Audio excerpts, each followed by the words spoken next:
নমস্কার, আমি সাধনা লোহারা university BTN evening কলেজের বিএডের প্রথম সেমিস্টারের ছাত্রী।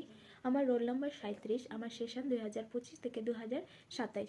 আমার আলোচনার বিষয় হচ্ছে শ্রেণীকক্ষে উপভাষা শিক্ষণের প্রয়োজনীয়তা এবং শ্রেণীকক্ষে উপভাষা শিক্ষণের ক্ষেত্রে শিক্ষকের ভূমিকা।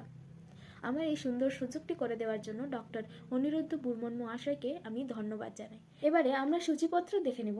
সূচিপত্রে আমরা লিখেছি উপভাষা কী, এরপর শ্রেণীকক্ষে উপভাষা শিক্ষণের প্রয়োজনীয়তা, গুরুত্ব বা প্রয়োজনীয়তা, শ্রেণীকক্ষে উপভাষা শিক্ষণের ক্ষেত্রে শিক্ষকের ভূমিকা, গুরুত্ব এর প্রয়োজনীয়তা এবং সর্বশেষে রেখে দেব উপসংহার।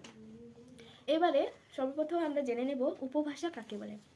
উপভাষা বা ডায়ালেক্ট হলো একটি ভাষার আঞ্চলিক বা সামাজিক রূপ, যা একটি নির্দিষ্ট ভৌগোলিক অঞ্চল বা জনগোষ্ঠীর মধ্যে প্রচলিত এবং মূল ভাষা থেকে ধ্বনি, শব্দভাণ্ডার ও ব্যাকরণের গঠনে কিছুটা ভিন্নতা ধারণ করে। যেমন বাংলা ভাষার বিভিন্ন অঞ্চলের ভাষা, যেমন রাঢ়ী, বরেন্দ্রী, ঝাড়খণ্ডী, এটি মূল ভাষার কাছাকাছি হলেও নিজস্ব কিছু স্বতন্ত্র বৈশিষ্ট্য বহন করে, যা অঞ্চলভেদে ভাষার মধ্যে গড়ে ওঠে এবং কথোপকথনের মাধ্যমে প্রকাশ পায়। এবারে আমরা দেখে নেব শ্রেণীকক্ষে উপভাষা শেখার প্রয়োজনীয়তা। শ্রেণীকক্ষে উপভাষা শেখা জরুরি কারণ এটি শিক্ষার্থীদের মধ্যে সাংস্কৃতিক বৈচিত্র্য বোঝাতে, কার্যকর যোগাযোগ স্থাপন করতে এবং তাদের মাতৃভাষার বিভিন্ন রূপের সাথে পরিচয় ঘটাতে সাহায্য করে, যা তাদের ভাষা জ্ঞানকে সমৃদ্ধ করে ও আঞ্চলিক পরিচয়কে সম্মান জানাতে শেখায়। এদের মাধ্যমে শিশুরা শুধু আদর্শ ভাষা নয়, বরং জীবনের বিভিন্ন পরিস্থিতিতে ব্যবহৃত ভাষাও শিখতে পারে, যা তাদের সামাজিক ও সাংস্কৃতিক বোঝাপড়া বৃদ্ধি করে। এবারে আমরা জেনে নেব এদের গুরুত্ব কোন কোন বিষয়। সাংস্কৃতিক বোঝাপড়া বৃদ্ধি। উপভাষা একটি নির্দিষ্ট অঞ্চলের সাংস্কৃতিক ঐতিহাসের অংশ, অর্থাৎ এটি শেখার মাধ্যমে শিক্ষার্থীরা ভিন্ন ভিন্ন অঞ্চলের মানুষের জীবনযাত্রা, প্রথা এবং দৃষ্টিভঙ্গি সম্পর্কে জানতে পারে। 2 নম্বরে দেখে নেব ভাষাগত বৈচিত্র্যকে সম্মান। উপভাষা শেখা মানে ভাষার বিভিন্ন রূপকে স্বীকৃতি দেওয়া, অর্থাৎ এটি শিক্ষার্থীদের শেখায় যে একই ভাষার অনেক রূপ থাকতে পারে এবং কোনোটি ভুল নয়, বরং ভিন্নতর পরিচালক। 3 নম্বর কার্যকর যোগাযোগ। শিক্ষার্থীরা যখন তাদের নিজস্ব উপভাষার কথা বলে, তখন তারা নিজেদের আরও ভালোভাবে প্রকাশ করতে পারে। শিক্ষক যদি উপভাষার সাথে পরিচিত হন, তাহলে তিনি শিক্ষার্থীদের সাথে সহজেই সংযোগ স্থাপন করতে পারেন এবং শেখার প্রক্রিয়া সহজ হয়। 4 নম্বর আঞ্চলিক পরিচয় ও আত্মবিশ্বাস। নিজ অঞ্চলের উপভাষা বললে শিক্ষার্থীদের মধ্যে নিজেদের পরিচয় নিয়ে গর্ববোধ তৈরি হয় এবং এটি তাদের আত্মবিশ্বাস বাড়াতে সাহায্য করে। ভাষাগত দক্ষতা উন্নয়ন। উপভাষা শিখলে ধ্বনি, উচ্চারণ, শব্দভাণ্ডার এবং ব্যাকরণের বিভিন্ন কাঠামো সম্পর্কে ধারণা স্পষ্ট হয়, যা সামগ্রিক ভাষাগত দক্ষতাকে উন্নয়ন করে। 6 নম্বর বহু সাংস্কৃতিক শ্রেণীকক্ষে উপযোগী। আধুনিক শ্রেণীকক্ষে বিভিন্ন অঞ্চলের শিক্ষার্থীরা একসাথে পড়াশোনা করে, ফলে তাদের বৈচিত্র্যকে সম্মান দেওয়া উচিত।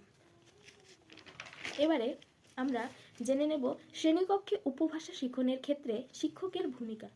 শ্রেণীকক্ষে উপভাষা শিক্ষণের ক্ষেত্রে শিক্ষকের ভূমিকা হলো শিক্ষার্থীদের মাতৃভাষা ও আঞ্চলিক ভাষাকে সম্মান জানিয়ে একটি সহায়ক অন্তর্ভুক্তিমূলক পরিবেশ তৈরি করা, যেখানে শিক্ষার্থীরা তাদের নিজস্ব উপভাষা ব্যবহার করে স্বাচ্ছন্দ্যে শিখতে পারে, পাশাপাশি প্রমিত ভাষার সঙ্গে উপভাষার পার্থক্য ও গুরুত্ব বুঝতে পারে। আলোচনার মাধ্যমে ভাষাগত বৈচিত্র্যকে উপভোগ করতে শেখে এবং শিক্ষক একজন পরামর্শদাতা, সহযোগী ও সমালোচনামূলক চিন্তাবিদ হিসেবে তাদের পথ দেখান। যেমন এদের মধ্যে কয়েকটি গুরুত্বপূর্ণ কথা আমরা দেখে নেব। 1 নম্বর সৃষ্টিকারী সহায়ক। শিক্ষকের দায়িত্ব হলো এমন একটি পরিবেশ তৈরি করা যেখানে শিক্ষার্থীরা স্বাচ্ছন্দ্যে উপভাষা ব্যবহার করতে পারে ও শিখতে পারে। শিক্ষক নিজে বিশেষজ্ঞ না হয়েও শেখার প্রক্রিয়াকে সহজ করে তুলবেন। 2 নম্বর নিরাপদ ও অন্তর্ভুক্তিমূলক পরিবেশ। শ্রেণীকক্ষে এমন একটি পরিবেশ তৈরি করা যেখানে শিক্ষার্থীরা নির্দ্বিধায় নিজেদের উপভাষা ব্যবহার করে সমস্যার সমাধান করতে পারে। 3 নম্বর প্রাসঙ্গিক শিক্ষণ পদ্ধতি। শুধুমাত্র ব্যাকরণ নয়, উপভাষার ব্যবহারিক প্রয়োগ, স্থানীয় গল্প, গান, প্রবাদ ইত্যাদি ব্যবহার করে পাঠদানকে আকর্ষণীয় ও বাস্তবসম্মত করা। 4 নম্বর সাংস্কৃতিক সংযোগ স্থাপনকারী।